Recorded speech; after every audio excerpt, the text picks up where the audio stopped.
Hey everyone, my name is Ryan McHugh, also known as Zoomtender. I'm currently a homeschool helper for my 2 kids and a virtual bartender. But enough about me. You're listening to 20TIMinutes with your handsome host, son of love, Tim McCarthy. What is happening, potty people? You are listening to 20TIMinutes. I am your host, Tim McCarthy. This is a 20-minute podcast that focuses on mental health through humor, positivity, motivation, insight, and personal stories. That introduction was done by my good friend Ryan McHugh, aka Zoomtender. You can catch him on Instagram. He is an extraordinaire in the bartending business. He is a great bartender, and he has taken a sidestep due to COVID and taken his talents to Instagram as the Zoomtender. Again, you can follow him on Instagram at Zoomtender. I will be posting that information to make it easier for everybody. He had a great saying at the beginning, son of love. Inside joke, I'll let you in on it. I used to have a chest tattoo that said son of love, and it looked like shit. The reason I got it is because my last name, McCarthy, is what that translates to in Gaelic. And I thought that was really cool at the time when I was like 20-something. And it looked like shit. So then I finally got it covered up with this big ass elephant. Shout out to Kelly for doing that. But yeah, that was one of the worst tattoos I've ever had, and everyone pretty much mocked me. You can't really mock anyone's tattoos unless you really know them. Like someone will like show you a tattoo, and then you're like, oh, that's sick. A fighting Irish guy. Pretty cool. Pretty cool. McHugh's a really good friend of mine. I've known him for a long time, since like middle school. And we just always been great friends. He was one of the first people I opened up to. We went down to Twin River Casino in Rhode Island. Right before COVID hit and everything got closed down, we cleaned up on the roulette table and blackjack table. But we had a couple drinks together, obviously. I forget what we drank, but he probably ordered it for me. And I got to open up to him, and just like without blinking an eye, he just didn't even like judge me or like be surprised by anything. He was just very cool to chat with about all of that stuff, and it just felt so good to open up to a really good friend like him. So shout out to McHugh, give him a follow.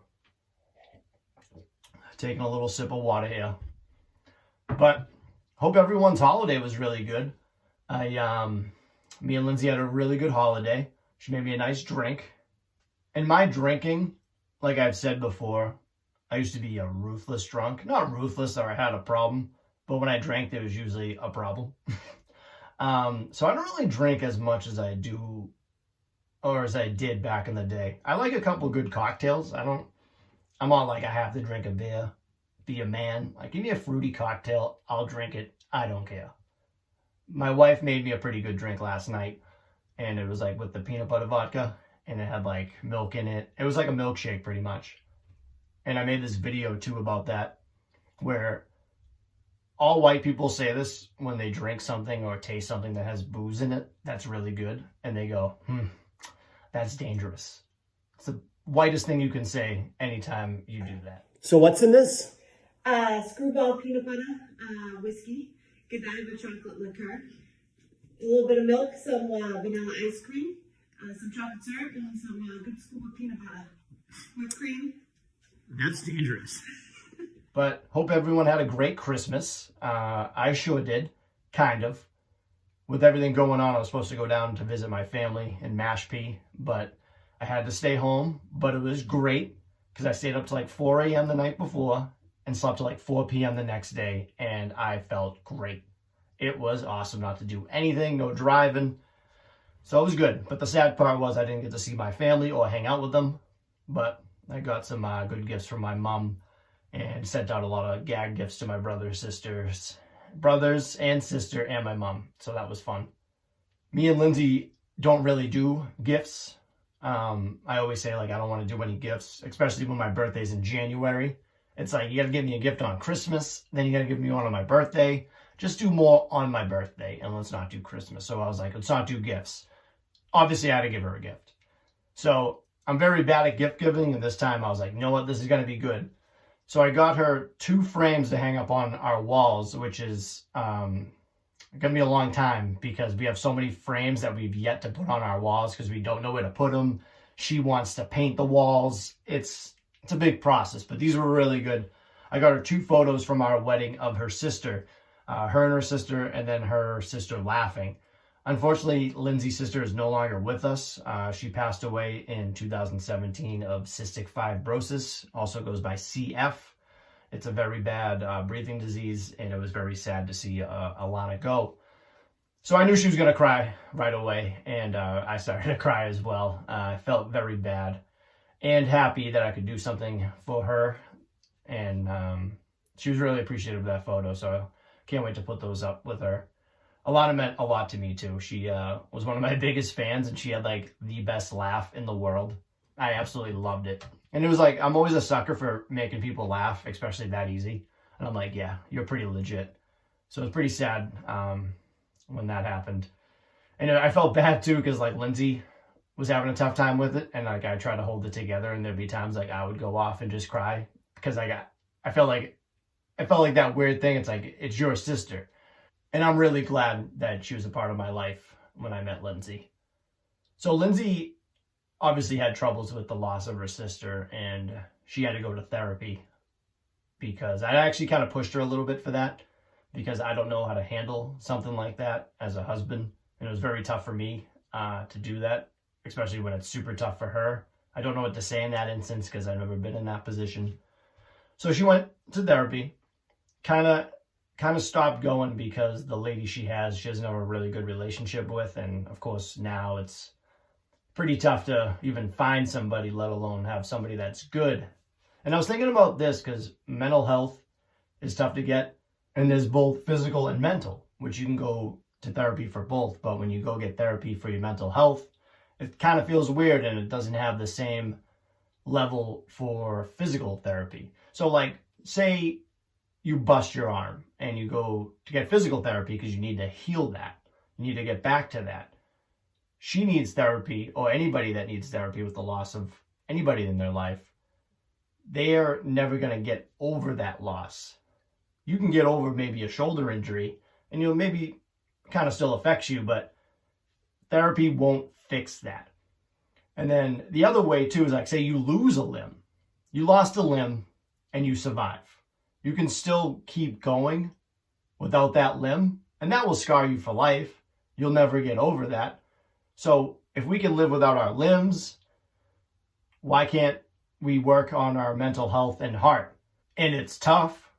I don't know how that is either, but our brain and our heart is what keeps us going. So if we don't take care of those, like if I'm going to pick between the two, I'd rather lose my limb than lose my mind.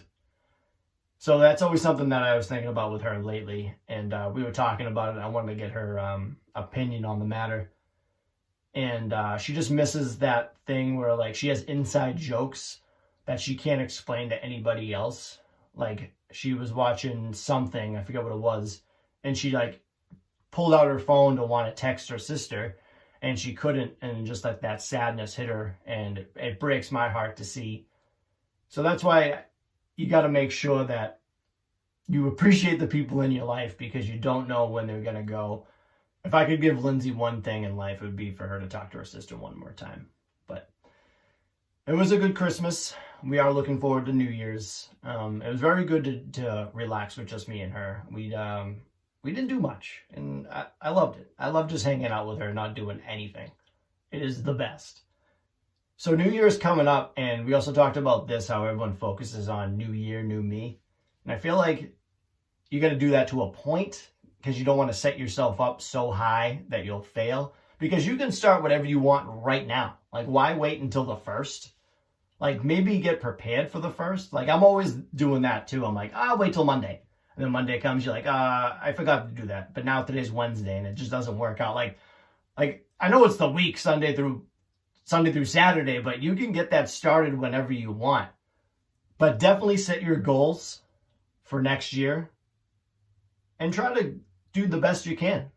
If you don't reach them by a certain point, don't get discouraged. But definitely set some positive goals for yourself this year. Don't set them too high, just in case you can't make them or you delay them.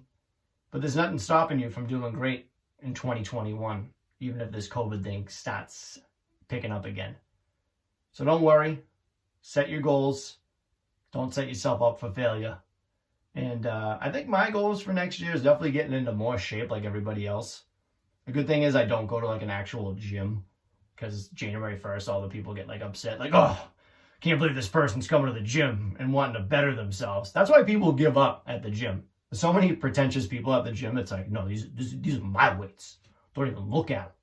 That's why I hated going to the gym. When I went to the gym one time, I like Planet Fitness. I tried doing dips, like where you hold on to the side of the bars and you like push yourself up. And then I just couldn't do it. And then I left because I was so embarrassed, but probably no one was like even looking at me.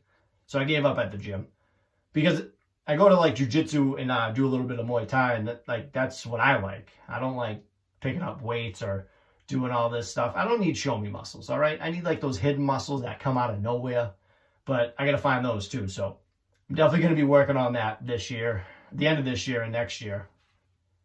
I think some other goals I want to do is make some more video content for the podcast, at least throw it on YouTube, maybe do some live twitching. Do they call it twitching or just I'm on Twitch? I like the whole twitching aspect because that's pretty much what my ADD is like. I do like making videos. I definitely want to record the podcast live, but I do have troubles having one takes on everything because my mouth is so much quicker than my mind that I stumble on my words a lot, and I get pretty frustrated at that.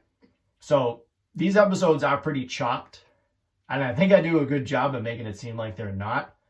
I'm very honest about everything. There's no smoke and mirrors with this podcast. I'm just telling you how it is and telling you how I'm getting through it.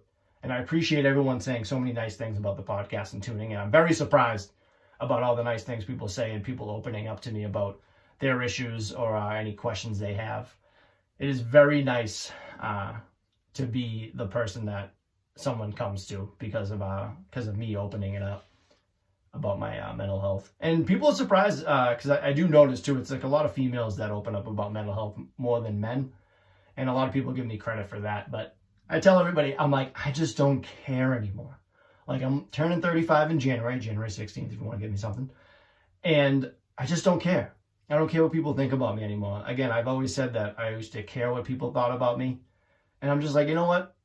I've helped at least one person, and I know I've helped out a couple more. Like my job right now, my goal job is done. Like I reached that. I helped out one person that I know of. Now my next goal for the podcast is definitely helping more people and directing them in the right way and making more contacts and networking and all that stuff. But that's for next year. I'm gonna put that in my little book. Actually, my Nana got me a great gift. I need some help with it. It's called Fucking Brilliant. Pretty cool. And it's called One Line a Day, a 5-year memory book. And what you do is you just pretty much put a little message for each day. Like you do like January 1st and go on every day and write a little something. I don't know what to actually write in it. So if anyone has any good ideas to keep track, I don't know what to even start off with. I'm going to start January 1st, okay? I know I could start today, but I'm going to start January 1st on this, and I definitely want to keep it on me. It's definitely the size I can keep it on me, but not in my pocket. But very pumped that my Nana got me that. A very nice gift. Also, me and Lindsay watched the best Christmas movie, A Muppets Family Christmas, where they have the Muppets, Sesame Street, and the Fraggles in the movie. Like, that is the greatest crossover of all time. That movie is so good, and it's so hard to get now. I have the original copy on DVD that someone recorded from a TV, and it looks like shit. But I got the actual like DVD that they sold, but a lot of the parts are taken out of it. But anyway, who's everyone's favorite Muppet? I've asked this before, and I'm a big fan of the Swedish Chef. He is my favorite. He is the only Muppet with real hands. Go back and watch. Sometimes he doesn't have real hands, but when he's cooking, he's got real hands. I feel like Animal and Beaker are across the board for everybody's. That's why I don't put them on my list. They're like on my Mount Rushmore. I think it's like Beaker, Animal, Swedish Chef, and Rolf. Rolf is awesome. I feel like he is underrated. And then Scooter has a little place in my heart because when I had a huge bowl cut back in middle school, my buddy Joe's older brother's friend used to call me Scooter, and I took a liking to that nickname. So to back up on making videos, I actually got back on TikTok. I had a little career on TikTok for a little bit on the low. I didn't want anyone to know. Man, I'm so good at rapping. So I got back on there. I actually have had a couple videos like pretty much pop off. I got one of my cat Leo, who's high. And then I got one about my ancestry. There's a couple good ones. You can follow me on that, 20TIMinutes. But I posted one from Halloween of me dressed up like Stone Cold. And everybody had a lot of things to say about it. And some of them are funny.